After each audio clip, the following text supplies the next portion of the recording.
আসসালামু আলাইকুম বন্ধুরা, চলে এসেছি প্রতিদিনের মতো নতুন রেসিপি নিয়ে। আপনারা আছেন গ্রামের মেয়ে রানু ইউটিউব চ্যানেল। আমার এই ছোট্ট চ্যানেলে তোমাদের অনেক স্বাগত জানিয়ে আজকে রেসিপি শুরু করছি বন্ধুরা। এর আগেও সজনে ডাঁটা দুটো রেসিপি তোমাদের সঙ্গে শেয়ার করেছি, তোমরা খুব ভালোবাসা দিয়েছো। আজকেও আমি দারুণভাবে সজনে ডাঁটার রেসিপি তোমাদের সঙ্গে শেয়ার করব। সজনে ডাঁটাটা আগেই কিন্তু কেটে বেছে আমি জল পাল্টিয়ে খুব ভালো করে ধুয়ে নিয়েছি। আর আজকে আমি মসুর ডাল দিয়ে একদম স্পেশাল করে রান্না করব বন্ধুরা। ঘরের বাচ্চা বড় সবাই কিন্তু চেটেপুটে খেয়ে নেবে। রান্নার সরিষার রেগুলার তেল পরিমাণ মতো দিয়ে দিব। এখানে হাফ চা চামচ গোটা জিরে দিয়ে পেঁয়াজটা রিং করে কেটে নিয়েছি, দিয়ে দিব। তেল দিয়ে দিব, প্রথমে ভেজে নিব। প্রথমে দিয়ে দিব স্বাদ অনুযায়ী একটু লবণ, একটু লঙ্কা গুঁড়ো দিয়ে দিব, হলুদ গুঁড়ো দিয়ে দিব, একটু পেঁয়াজ, কাঁচা পেঁয়াজ এইভাবে, সামান্য একটু ভাজা জিরে গুঁড়ো দিয়ে দিব, সরিষার তেল। এই যে দেখো, আর হাত দিয়ে খুব সুন্দর করে সজনে ডাঁটা মেখে নিব। সজনে ডাঁটাটা সব কিছু মশলা দিয়ে মেখে নিয়েছি। এবার চলো রান্নার কাছে। দেখো, এইখানে তেল দিয়ে আমি একটু বেরেস্তা ভেজে নিয়েছি। হাতে চটকানো মাখা সজনে ডাঁটা দিয়ে দিব তেলে। সজনে ডাঁটাটা আমি কষিয়ে নেব। তো এটা আমি খুব সুন্দর করে কষিয়ে নিয়েছি, একদম গা মাখা মাখা।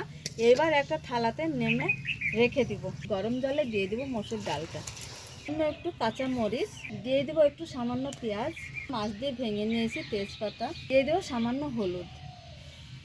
সুন্দর করে একটু আমি খুন্তি দিয়ে নাড়িয়ে চাড়িয়ে ঢাকা দিয়ে দিব। ঢাকা দিয়ে আমি খুব সুন্দরভাবে সেদ্ধ করে নিয়েছি। ঢাকনা তুলে নিব। এই যে দেখো কতটা সুন্দরভাবে একদম সেদ্ধ হয়েছে।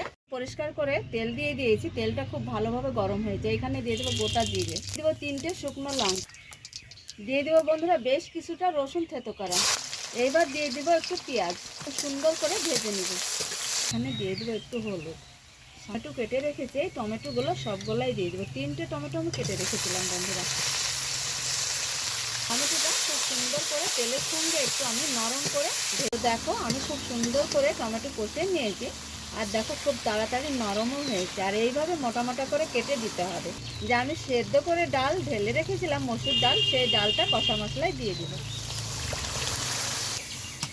তো বন্ধুরা, এত সুন্দর লাগে এইভাবে এই রেসিপিটা যদি রান্না করা যায়, সবাই কিন্তু খেয়ে নেবে। দিয়ে দিব ডালে স্বাদ মতো লবণ, যেহেতু সজনে ডাঁটায় লবণ দেওয়া আছে একটু। এবার সজনে ডাঁটা দিয়ে দিব মসুর ডালে।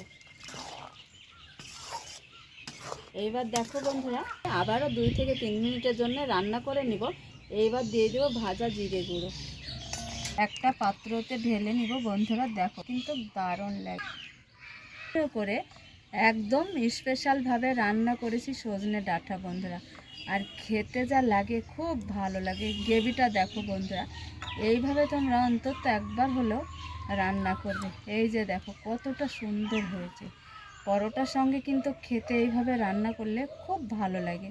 যদি ভালো লাগে অবশ্যই একটা লাইক করে আর ভিডিওটা অনেক করে সবার মাঝে একটু শেয়ার করবে।